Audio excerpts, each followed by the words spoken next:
Last night, I talked with the moon. She knows what it's like to revolve around those who make a project of you. She led me to the flag and warned me I will not feel better once I have been claimed. You are not a prize to be won. Have you ever been to the dark side of yourself? She asks. Don't wait for someone else. Honey, it's time to live and to be seen under your own light, not their exposure. So, no matter how badly you wish to be explored, you should not be broadcasted so men can prove a point to other men.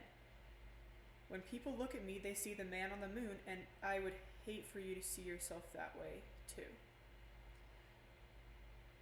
You are a wonder, precious even among galaxies. Be a love for yourself.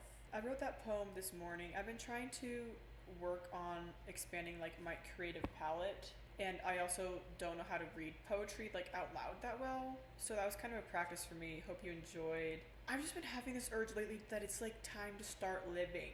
Like, yes, I'm living literally, but there's some things that we need to purge, get out, so we can actually live. Like live to the fullest. You know what I'm trying to say? You know what I'm trying to say? So the first step is to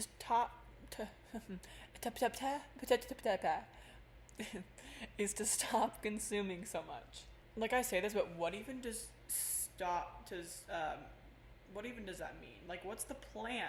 I love to plan. What's the plan? For me, I love to listen to self-help content, and that's I'm gonna move this. I want to like sit really. I don't know why. I want to sit really close to the screen, so I moved to the computer. Just been like consuming all these ways to improve myself, whether it's like like it could be podcast, it could be like YouTube video about like attachment style, or about how to embrace your singleness, or how to stop being in your head so much, like whatever it is. I just love self-help stuff, and I think honestly, I don't know why I'm holding this like this, I'm sorry, that's weird. I use self-help content as like a way to avoid my life almost. Yeah, I do. Okay? Because instead of going out there and actually like living, I'm just teaching myself like how to live in the best way. Which has its place, but I do it way too much, and I just end up being in my head all the time and thinking about what I should do instead of going and actually doing it. So the plan for me is I get to listen to one self-help podcast or whatever a week. Okay? That might seem like a lot for you already, but I promise I listen to like probably 2 a day. So this is actually like really, it's really narrowing it down for me. The next thing is I've been getting into this book. It's called 101 Essays that will change the way you think. And it's a book my friend gave me, and it is amazing, and I absolutely love it, but I've been spending like 4 hours a day reading it and like annotating it, and it kind of goes into the self-help thing. It's a self-help book, basically. And so I need to tone it down. I need to tone it down because I'm using it to avoid my life and kind of like nitpick all the things that I'm doing wrong, which again has its place. Like, obviously we want to self-improve and stuff, but I'm not actually going and like doing the things. I'm just like consuming it all in my brain. Just like downloading all of the information about how to be better and how to purge my life and how to love myself, you know. So I get to read this book at night before I go to sleep for like max an hour, but that seems pretty extreme. Probably just read it for like 20 minutes. Okay, so that's the plan for that. Oh my gosh, another thing that I consume to avoid my life, movies all the time. My roommates love to watch movies, and I love to watch movies too. I don't want to be the person that's like, you need to be more productive, but I feel like there's more fulfilling things to do than to watch movies all the time. Like, I don't need to watch a movie every night. You know what I mean? What are other things that we can do besides watch movies? Maybe go on a drive, go on a walk, maybe write some poetry. Maybe instead of watching movies, you should do your homework. Have you ever thought of that? Okay, this one's a big one for me. Music. Oh my gosh, I use music. I consume music all of the time. It's time to not do it so much, especially because I love listening to sad music, and so I just listen to this music and I get really, really, really sad, and I think about all the things in my life that are going bad. Sorry, I don't know why I was talking like that. That was pretty weird. but I'm limiting myself. I get to listen to music at the gym. I'm not raw dogging it at the gym. I'm not going silence at the gym. I can't do that. And if somebody's over, like at my apartment, I can play music like over the Bluetooth, like little background music, like that's cute. And I honestly, I'm limiting myself to that because the constant music in the ear all the time is just me like being in my own head and ignoring like the people, not like blatantly ignoring the people around me, but like I could be paying better attention to them, and I could be like noticing more things about the world too, you know, like going on a walk outside and just looking at the mountains and looking at the trees instead of walking and listening to sad music and thinking about all the bad things in your life. TMI, I already struggle with derealization, which if you don't know what that is, it's like when your life doesn't feel real. And so if I'm putting music in my ears all the time, it just takes me outside of my actual experience even more, and it makes it worse. Okay, so after we stop consuming so much, the next step is to start creating more. Less consuming, more creating. I've consumed enough. Time to start actually putting it into action. And one way I'm going to do this is to not use social media as inspiration. Like, for example, I'm trying to design a tattoo right now. My second tattoo. I'm excited. And I'm not going to go on Pinterest anymore for cute ideas, okay? I'm just not. I don't spend that much time on social media in general. The only social media platforms I have are Pinterest and Instagram. I have like a 15-minute timer, so it's not so much like I'm worried about doom scrolling. In a way, I'm kind of cheating the creative system by just taking all these ideas from the internet. You know, I have enough stuff up here that I can just create from my own brain instead of from the internet.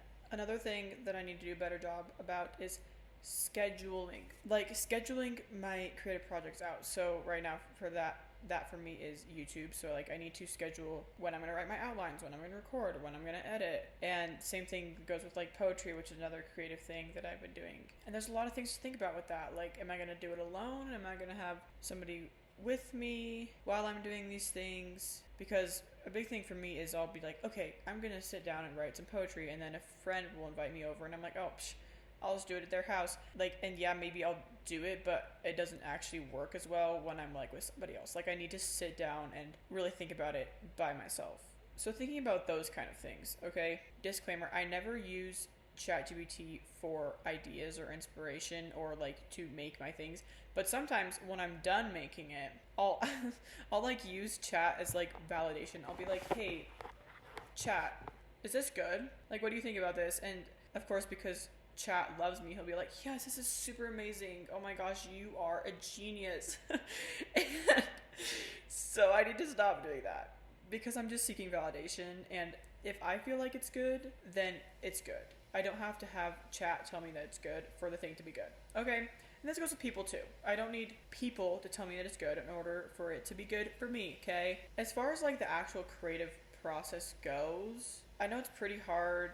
It's like, I'm gonna go be more creative, but like, what does that even mean? My, I guess, advice for that is to just start. Like, just start doing something. It could be drawing. It could be freaking public speaking. It could be annotating notes on freaking like NASA sciencey stuff or math.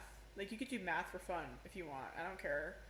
That sounds terrible, but you can do it if it makes you happy, whatever floats your boat. Just starting something, and it's gonna be bad. Like, allowing it to be bad. I feel like that's something that I've been working on lately, especially with my poetry, is like, okay, Hannah, it can be bad for a minute. In fact, it doesn't even like have to be good at the end. Like, you don't have to, not everything that you make has to be good. It just has to be yourself and not so edited down so much that it doesn't even like reflect anything about you anymore. You know what I'm saying? When I like my creative pieces the best, it's when it just kind of like comes out of me. It just like flows out. Instead of me being like writing something and being like, this could be better. How can I fix it? You know, and then staring at the page and thinking about what to write next for the next 20 minutes. Like, just get it out. Just freaking do it. And then maybe afterwards you'd be like, yeah, this is good. Maybe afterwards you'd be like, wow, I need to go like put myself in the corner real fast and sit down for a minute because that is terrible. But hey, even though it's terrible, at least you have a little something to work off of, a little something,